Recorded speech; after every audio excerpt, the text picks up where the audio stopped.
That is not how it's supposed to work.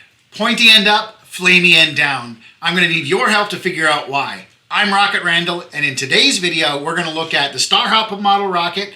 We're going to look at some test launches and try and figure out if you can help me figure out how to get it to fly.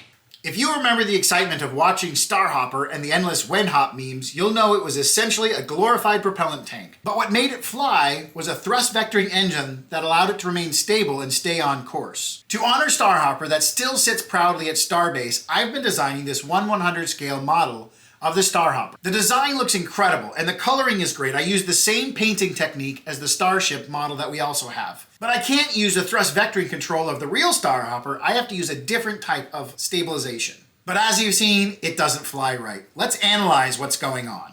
For the first launch, I said, it looks rocket-ish. It's got a round body and something of a nose and some fins on it.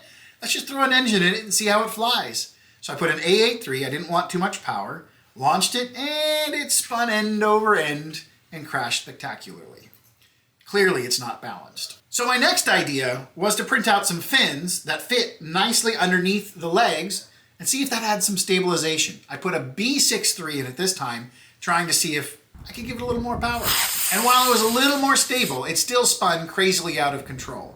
And it looked slightly like the engine was misaligned, causing it to rotate slightly. So I decided to print up a second one and fix that engine stabilization issue. Again, I flew it on a B63, and same thing happened. It spun end over end and crashed in a field. Amazingly, both of these test articles survived all three test crashes with virtually no damage.